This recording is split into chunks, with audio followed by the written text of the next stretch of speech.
Hey YouTube, I'm back again with another story time. Story time, story time, story time. Okay, let me get into it. But before we get into this video, like, comment, and subscribe. I'm gonna start being frequent with uploading, and I have a surprise on I say the 23rd for you guys. And it's something big, but I can't go into that right now. But like I said, let's get into the video. All right. So this is gonna be the story time of when I was homeless. Yes, when I was homeless. There's a part 2 to this story, so I'm only gonna do part 1 because part 2 is a little deep, and I know there's a lot of you guys that can relate to the second part, so it's gonna be a 2-part series. So let me see, where can I start? As a little girl, I was born in San Bernardino, Apple Valley, and that's in California. And I remember it was me, my sister, and my brother. We're all a year apart. My brother's the oldest, I'm the second oldest, and then my sister's the third. You know how that goes. So my brother is currently right now 20. I'm 19. My sister's 18. So I remember us living in the house with me, my 2 siblings, my brother, my dad, my granny, my auntie, and after my mom was come to find out, like a couple of weeks ago, she was in an abusive relationship with my dad, and I knew because I saw him burn her with the iron, like on her shoulder. And that has I don't feel some type of way about it because I was young, and I still love my dad. It wasn't like I still love my dad regardless. Love my mom and my dad, but my bond was with me and my mom. Always been with just me and my mom. So after that, I remember everything going downhill. So I remember, it's a little blurry, but I remember me and my sister going to my auntie's house and my mom being gone for a long period of time, and I'm just like, okay, she's gone away. I'm not thinking much of it. We're just spending time with my auntie, and that's that. So from that we moved to LA, like the deepest part in LA, and that's when we became homeless, but we still remained in school. I went to John F. Kennedy Elementary School in Compton. Oh no, so first we moved to Compton, and I went to John F. Kennedy Elementary School, and I remember it was me and my brother. My sister, she skipped like 3 grades, but that's, and all I remember is me liking Mexicans then. I remember like Cinco de Mayo, we used to have like a big circle outside, and everybody's come out. And I remember I hate using public bathrooms, and I always hated it ever since I could remember. I would hold my pee till I like after school, and then I would pee on myself walking home or something like that. And then from there we moved to LA, and then we went to Manhattan Place Elementary, and I went to school there for I think a year or 2. Like my sister, that was my sister, was in roller school. She wasn't in roller school because she had bad eczema, and my mom didn't want to put that on everyone. So by that time we were living in a shelter and living in our like grandma's house or whoever's house, or in the car. So we're going to Manhattan Place Elementary School, and those was, I would say, me and my brother and my sister golden years, because we ran the school, like we were in programs and in plays and all this other stuff. And then I remember one time after school, it was me, my brother, and my sister, and then this girl, I remember till this day, was a lady with like a black jumpsuit, and she was like, hey, is Kiana, Antoinette, and Keon here? And they were like, yeah, they're over there. And they called us. It was like, you guys have to come with us. You guys are going to foster care because your mom was on drugs. And we were like, what are you talking about? Like, my mom is not on drugs. Like, you're tripping. We're at not after school program, mind our business, and so on and so forth. So we went and we were just crying in the back seat, crying in the back car, like not knowing what's going on. My brother getting afraid that we're gonna get split up.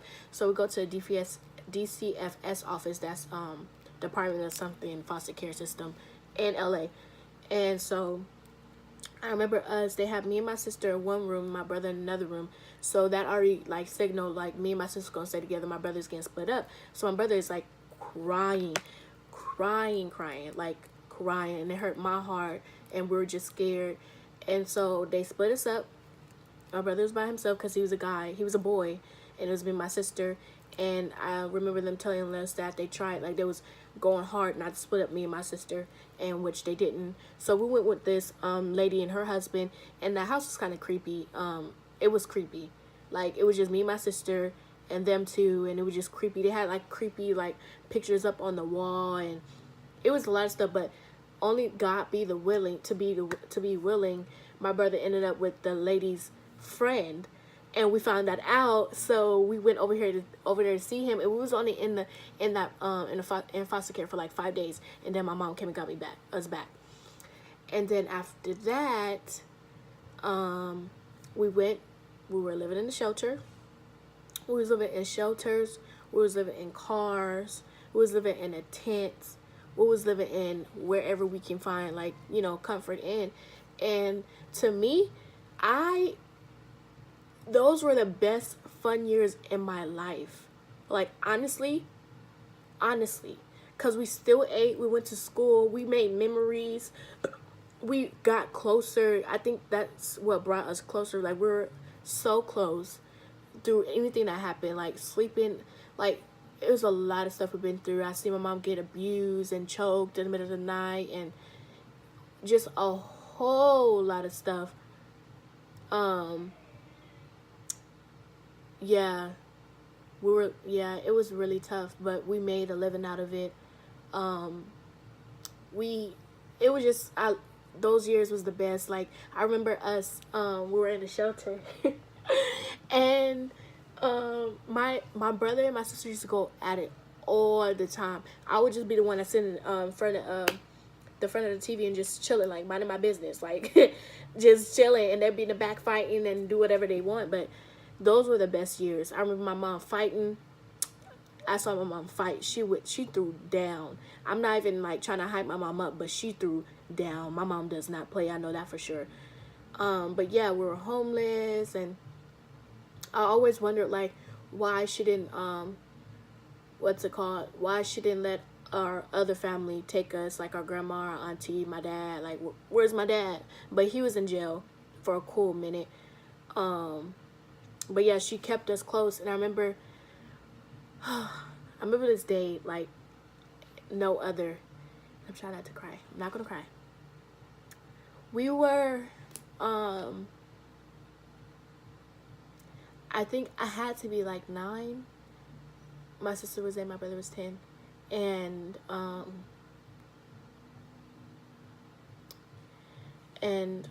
she sat us down.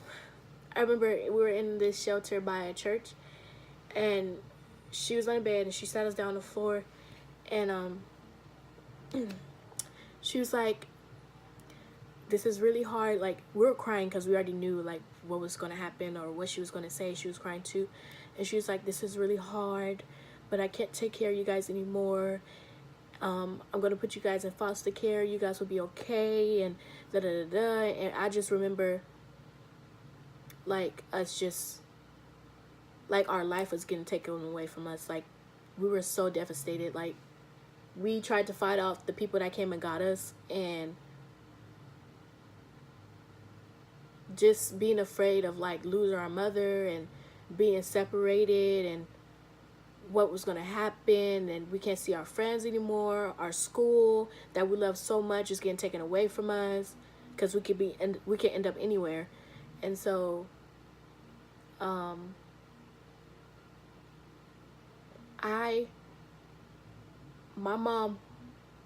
appreciate my mom for that, honestly. Let the truth be told, I appreciate her for that, because she could have just let anything happen to us and not care. She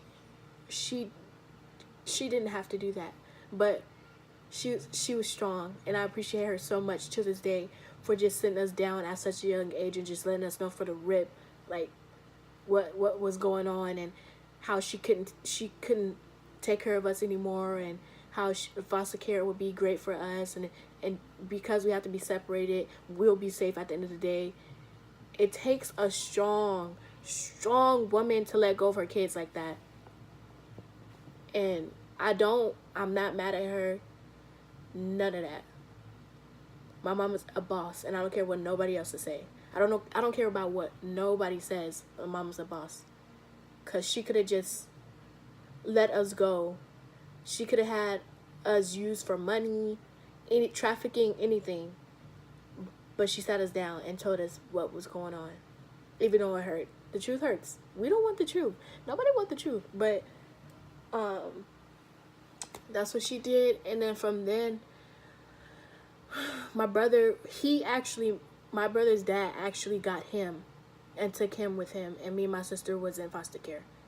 And we went to this one house for like, we've been in that house for like almost a year, but that place was Tetris. And then from there we went on to this another house, and we called her our second mom, and we grew a bond with her. We was with her for like 5 years till I was 15. So from 9 to 15. So we called, and we still contacted her. We still talk to her today. And all my like anger and preteen years and teen things that I've done, she's the one that dealt with all of that. She dealt with all my attitudes, all my ditching, all my bad grades, because I was a straight A student, and ever since I've been in the foster care system, it just dropped. But she dealt with all of that. I was a huge mess.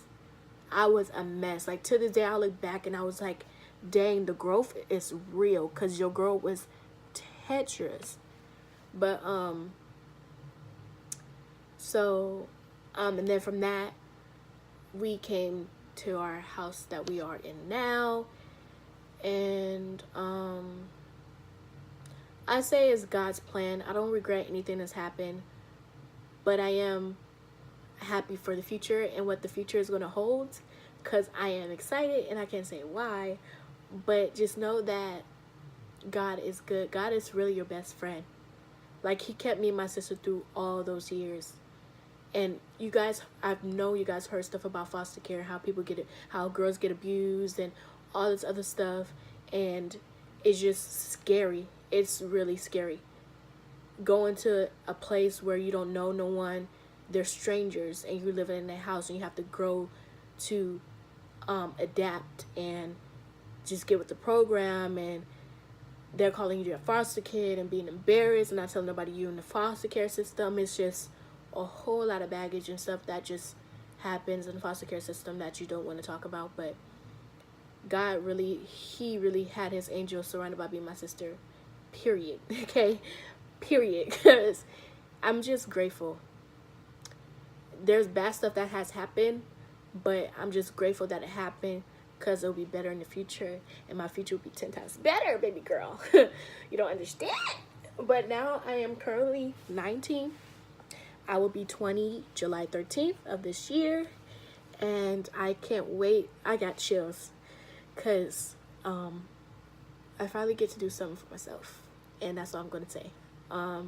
Part 2 will be out. I'll probably make part 2 tomorrow. Excuse me, but yeah, we were homeless. It doesn't look like it. Nobody would ever know. Well, now they will know, because it's out there, out on the internet. Nobody would have thought, like, oh, you were homeless, because I'm just not that open with my life. But I felt like I was inspired by Deshae Frost. If you guys know, go subscribe to him. I'll tell all you guys to go subscribe to him. I was inspired by him, because one night I was laying down, and I was watching this the story time about how they were homeless, and it was similar to mine.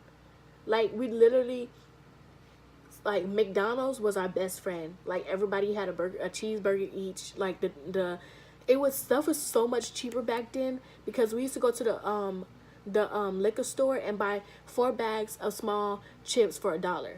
Like that's how we lived. We lived off of chips at the liquor store, noodles, cereal and milk. Like you guys don't know the struggle. Y'all don't know the struggle. Half of y'all out there don't know it. Some of you guys do. But yeah, I was inspired by him. And I was like praying to God. I was like, God, give me a topic to talk about because I really want to pursue this YouTube career. And I'm lost right now. And I just want to know what would draw audience and views, you know, because I want everybody to hear my story. I want to do this YouTube thing, not just because of the money, but because I really want to do it. I really want to do it. So I was watching his video and it just dawned like, boom, do a story time of how you was homeless. And I just started crying, like crying, because you guys don't understand God. The way he speaks to me and talks to me and comfort me is none like no other, I swear. But yeah, I was inspired by Deshae Frost. So go subscribe to him. But yeah, that's enough for this video. I will upload part 2, I'll say in like a day or 2, maybe. I'm gonna try to stay consistent. I'm always saying that, but I'm gonna try, because I got the support I need. And so for that being said, give this video a thumbs up, comment and subscribe, and really let me know what you guys want me to do. I'm open for anything and everything. So with that being said, I'll talk to you guys later. Part 2 is coming up in a couple of days.